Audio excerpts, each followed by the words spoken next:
and now we go to a very different kind of architect, to Adolf Meyer.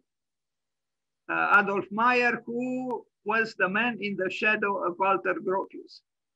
He also died young and, rather young. And I think because of it, so he was, 19 plus 29, 48 years old when he died. So he died before the Second World War. So Adolf Meyer, born June 17th, was a German architect. But I don't know what they meant by architect, because you'll see he actually didn't study architecture. A student and employee of Peter Behrens, Meyer became the office boss of the firm of Walter Gropius around 1915.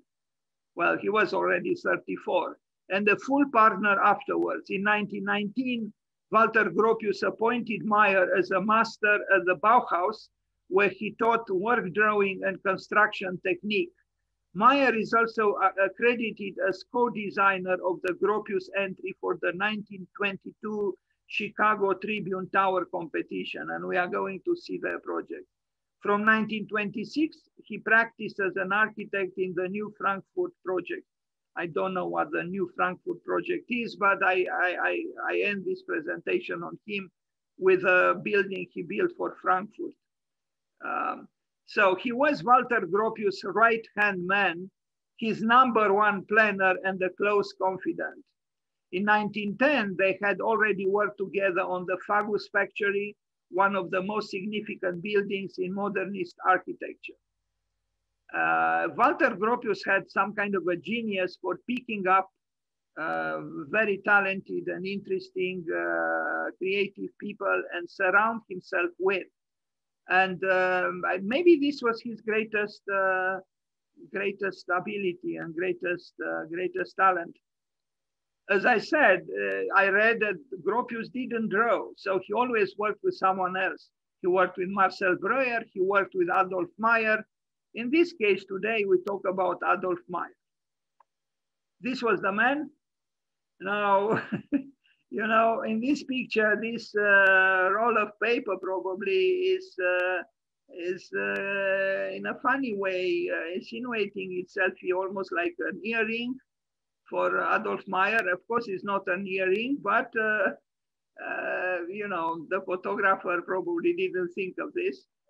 To me, at first, when I saw it, I thought, wow, in 1910, 1915, 1920, this man looks quite, astonishingly contemporary because of that big earring, which is not an earring. Of course, it's that roll of paper there.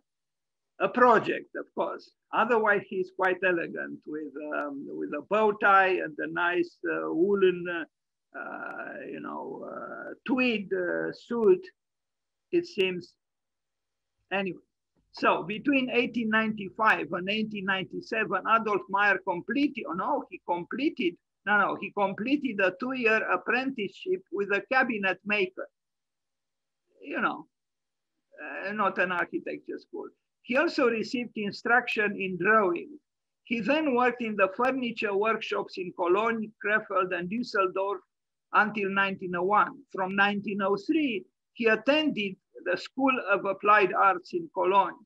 From 1904, so 1 year later, he studied at this Kunstgewerbeschule in Düsseldorf under Peter Behrens and Johannes Ludovicus Matthäus Loveriks.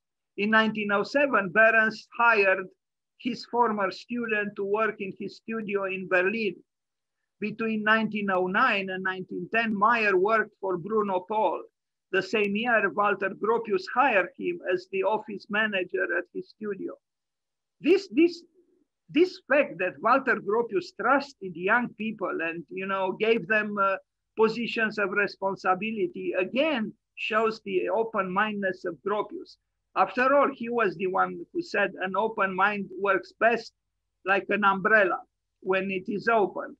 And he had himself, I think, an open mind. This collaboration, which lasted until 1914, resulted in a number of important 20th century buildings, such as the Faguswerk. This is a factory, we are going to see it, and an office building and factory for the Deutsche Werkbund. You are going to see it too. An exhibition in Cologne in 1914. When Gropius' practice closed down, Meyer became office manager for the steel construction company, you read the name, in Berlin. In 1919, Walter Gropius brought Adolf Meyer to the Staatliches Bauhaus Weimar, so to the first Bauhaus in Weimar, because he founded it in 1919 as an assistant for the architecture department. Well, the architecture department was just him, Gropius. There was no architect there teaching architecture. It was just him, and even him, he probably didn't quite qualify to be called an architect because he didn't also, I don't know how these people functioned at that time, but you know, he also didn't, he studied a little bit, but he was the son of an architect, and anyway, he built something. Here he directed Gropius' private architecture office and taught technical drawing and construction from 1920 to 1925. Together with Walter Mark, he was the site manager for the Haus am Horn, but it's not, maybe the manager, but the architect of the Haus am Horn, which you are going to see, was Georg Müche, who was an artist. In 1924, he was responsible for the compilation and typographic development of the book, a prototype house published by the Bauhaus Weimar as the third volume in the series of Bauhaus books. This was actually we are going to come back to this project. Now we start with a very interesting work from 1920. So it was 1 year after Gropius founded the Bauhaus in Weimar. And this house has nothing to do with what we imagine the Bauhaus style was about. Because the Bauhaus at the beginning was rather an arts and crafts movement to an extent, and it was expressionistic and almost mystical. I mean, look at this house. If you see it, would you call it a Bauhaus house? Not really, no. This was done 1 year after Gropius founded the Bauhaus. And it was built together with Adolf Meyer, meaning he had certain ideas and Meyer drew them. And it's you know, I mean, look, it's in many ways, it's a traditional house, you know, built in good measure with the traditional processes and the materials and so on. And you see the details inside the house. This is not a modernistic house. Look at the interior, you know, I mean, this is not an international style interior. It's not. It's expressionistic, it's heavy, it's traditionalist, but it's nice. And look at this again, a lot of ornamentation. Yes, a little bit abstracted, but this is heavy duty ornamentation within the house.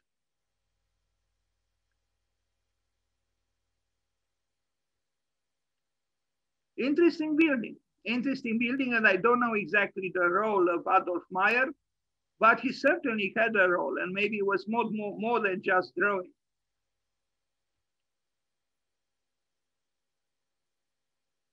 I mean, who did this incision in the door? You know, was it Gropius? I doubt it, because he didn't draw. It's possible that, you know, it was Adolf Meyer who did it. But the idea to incise, especially an entrance door or a door into a, you know, a more so-called important space is important, I think. It's interesting because a door represents the transition. It's the threshold there between one space and the other. It shouldn't be just a blank, you know, surface. Although we are going to see at the end of this presentation some of those doors. In that house that they built at the Bauhaus. I mean, even the plan of this house is not revolutionary modern at all.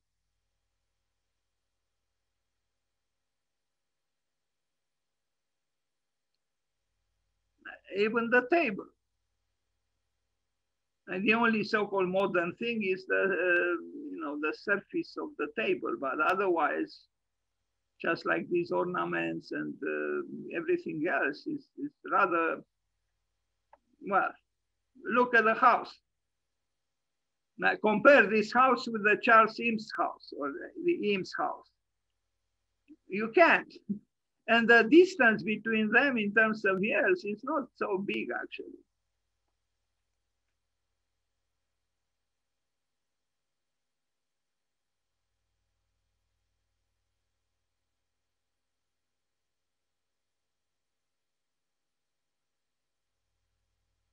Sorry for the resolution here. It shows this house and it's part of a poster with expressionistic elements.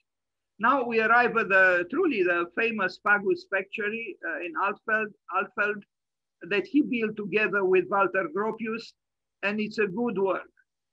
It's a good work. It is a factory, but just compare this building with this building here.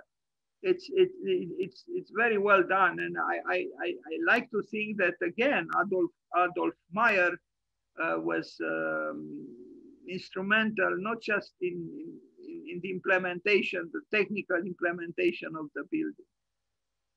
He was as I read, a confidant of Walter Gropius. They were friends. They worked together, so there was more to it. And you saw the man with that big earring on his right ear, Of course, I'm joking, but what I meant is that he probably had an artistic side too.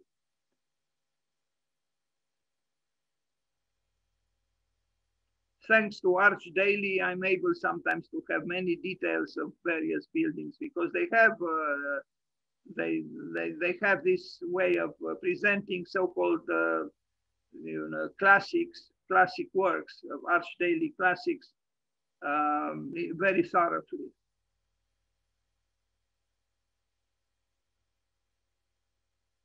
So it's just a factory, but the factory promoted a certain kind of aesthetics, which later on was reflected in other works.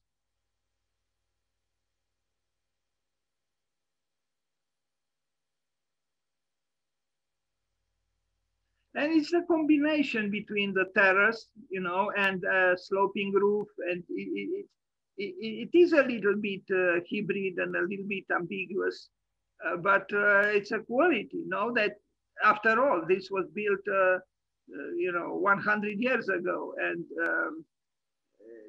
it still has a convincing architectural language. I like these windows very much. I mean, also the photograph is beautiful. Just this photograph, with the detail of these windows, which rotate in this way. I think it's a brilliant so-called detail.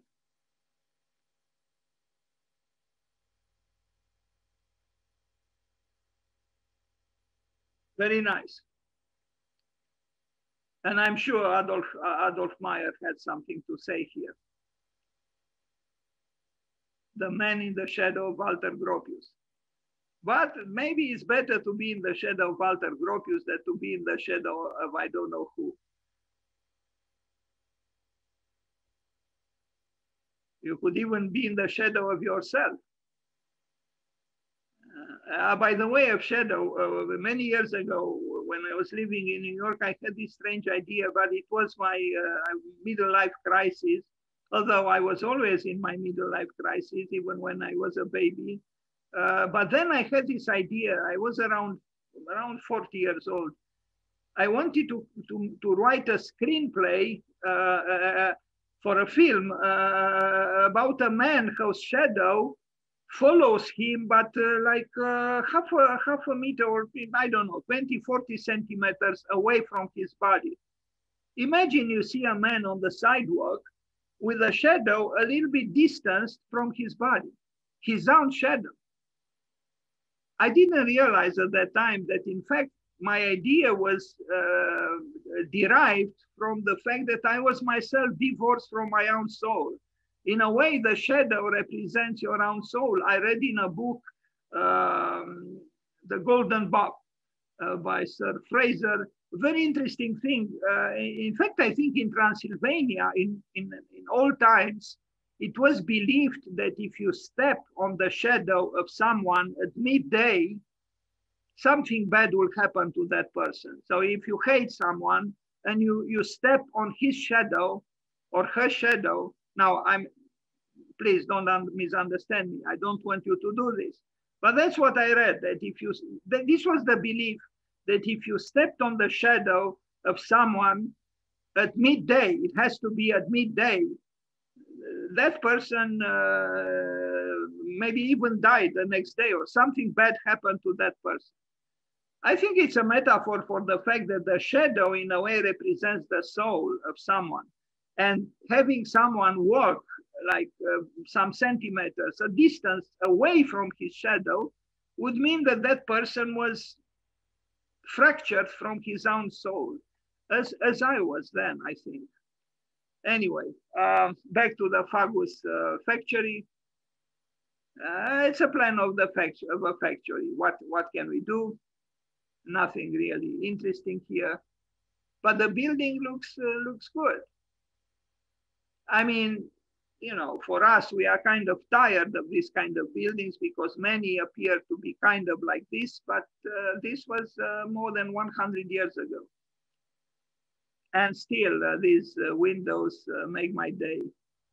These little small windows. We don't do any longer too many opening windows. You know, we rely too much on air conditioning these days when we talk about sustainability. Look at this door. You know, why did they feel the need to do this ornamental work here? Well, because again, you know, ornaments cannot be totally banished from work. That's why. And maybe it's a door without glory, and still it's done in a certain way. It's not a banal door. It's not as complex as the door we saw in that first house that he built together with Walter Gropius that we saw. So the Fagus Werk, the Fagus factory by Walter Gropius and Adolf Meyer, a detail which is drawn more recently. The Germans are very good at this. The Germans and the Japanese in general. They're incredible. Anyway, we saw this. Now the Verbund exhibition from Köln or Cologne, 1914. This is an excellent work. Unfortunately, it lived for only a few months because it was built and then a few months later was destroyed because the First World War started. And it's so very sad. That's when the Bruno Taut glass pavilion was built too and also destroyed. Part of the same exhibition grounds in Köln. So this is the building by Walter Gropius and Adolf Meyer. And it's very sad, it was destroyed. I mean, this stair in the corner, I mean, both corners is beautiful. I mean, you know, IMP did something, you know, not very different in Berlin, not too many years ago. Yes, of course, this glass creates problems, but aesthetically is a very nice staircase. Look at it. 1914, so 107 years ago. Built by Walter Gropius and Adolf Meyer. Adolf Meyer was obviously a very good partner of Walter Gropius.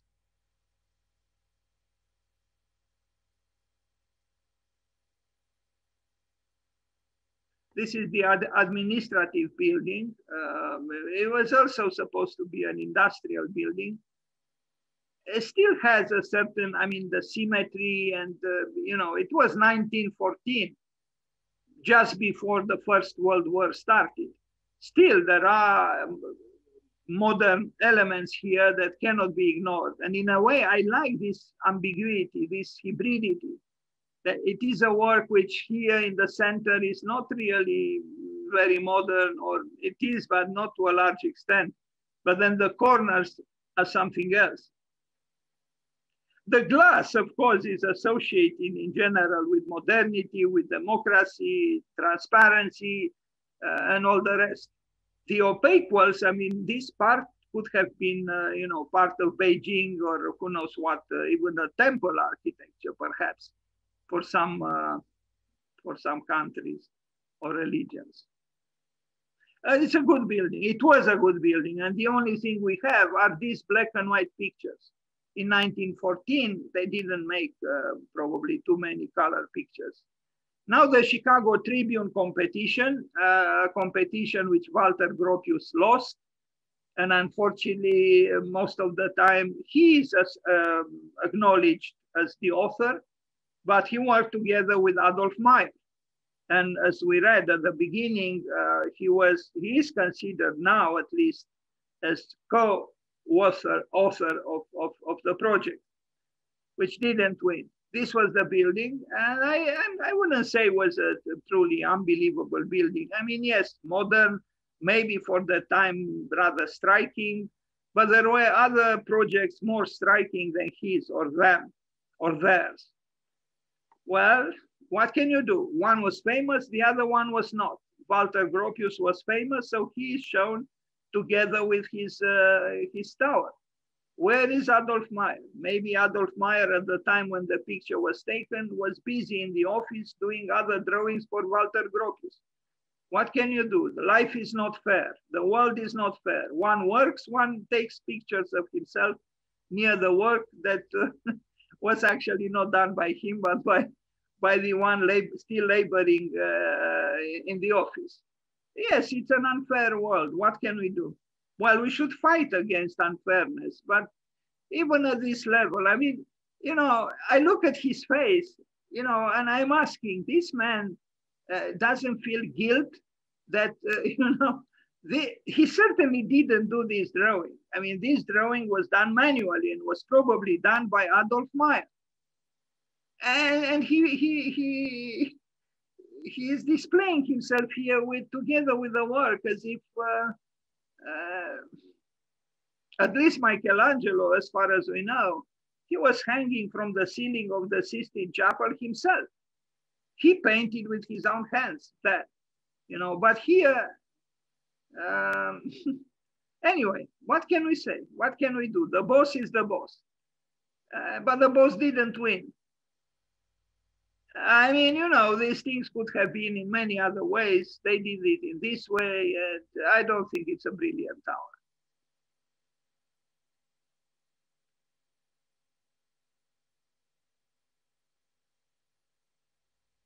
Walter Gropius and Adolf Meyer. Now here you see other towers. The first one is by Walter Gropius and Adolf Meyer. I don't know who did this one, but I know who did this one. This was Adolf Loos, who made a column, kind of a Doric column, the whole tower, because he was playfully interpreting what a column means for a newspaper, because this tower was supposed to be built for Chicago Tribune. And this was done by Bruno Taut.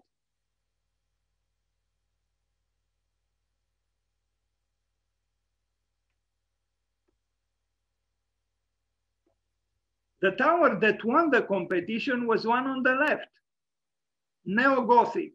I don't know who did this one. I know this was Adolf Loos. We know this is Walter Gropius.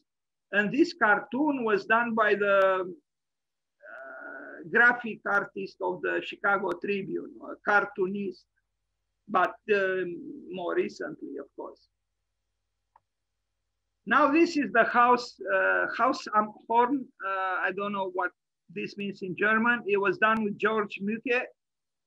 He was an artist, and they won a kind of a competition within the Bauhaus, and they built this house with a central living room. I don't know, I mean, probably for us today, it's not very impressive. But at that time, and you'll see inside is very modern, using the new forms of aesthetics. So I'll read a little bit about this. In 1919, at the time in which Germany was still in upheaval of its defeat in the First World War, the Academy of Fine Arts and School of Applied Arts in Vienna, Germany, were combined to form the first Bauhaus. Its stated goal was to erase the separation that had developed between artists and craftsmen, combining the talents of both occupations in order to achieve a unified architectonic feeling, which they believed that had been lost in the divide. Students of the Bauhaus were to abandon the framework of design standards that had been developed by traditional European schools and experiment with natural materials, abstract forms, and their own intuitions. I should have played the own intuitions first, but anyway, even at the end, it's good that they are mentioned. Although the school's output was initially expressionist in nature, and we saw that house by Adolf Meyer, and there are other proofs, by 1922, it had evolved into something more in line with a rising international style. An exhibition of work produced by the Bauhaus in 1923 perfectly embodied this changing perspective of design. True to the institution's roots, the exhibition was not merely a gallery of objects or images, but an entire house filled with works by Bauhaus students. The Haus am Horn, as it was named, was designed by Georg Mühe and Adolf Meyer as a prototype for affordable housing, which could be quickly and inexpensively mass-produced. The use of experimental building techniques and materials not only helped to achieve this goal, but dovetailed perfectly with the increasing focus on functionalism in the Bauhaus curriculum. Mühe, who was a painter and teacher at the Bauhaus, had already been in the process of designing a house for himself and his wife when the school announced a competition for a model residence. His winning entry was bold in its simplicity, a square plan with a ring of rooms surrounding a central living room. Each space was designed with an explicit program in mind and intentionally specialized so that it could not be used for any other purpose. Not a very modern idea, I would say. Anyway, aside from the living room, the house comprised a room for the man, a room for the lady. Interesting that they had separate rooms for a man and a woman. A room for children, a guest room, dining room, kitchen, and the work niche. This is the project. So the living room was in the center, lit here from above this lateral roofing.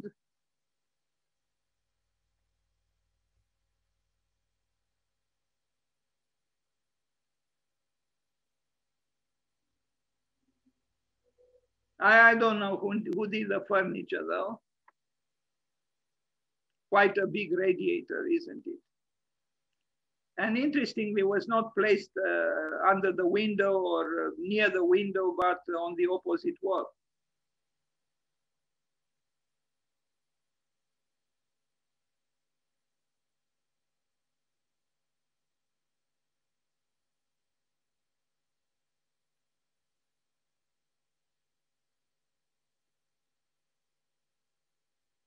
I guess this is the children's room.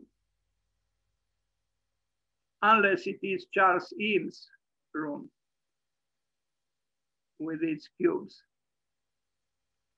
This is an axonometric drawing of the house.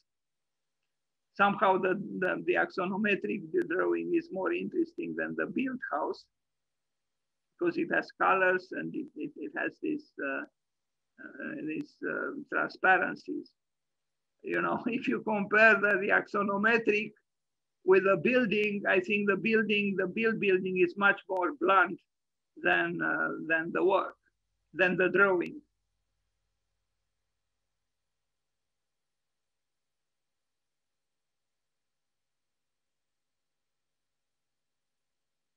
So again, in this case, Adolf Meyer was kind of the second man, but it's very possible he made the building, you know, buildable because Mühe was an artist. He didn't know about these things.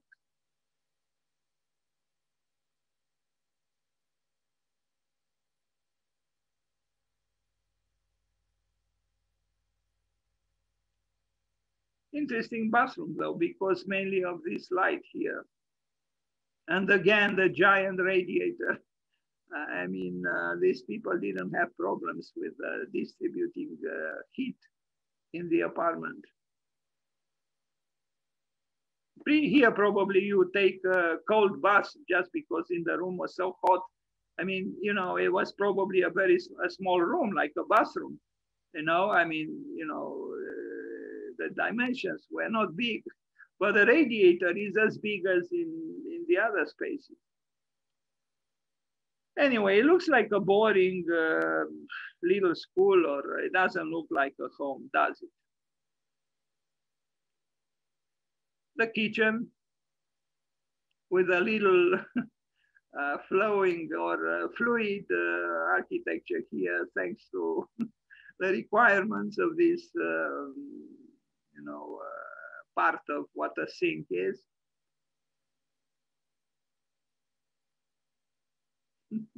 It amazes me in a way that because the most prosaic part of the room is actually also the most interesting visually, you know, or artistically, much more interesting than everything else here.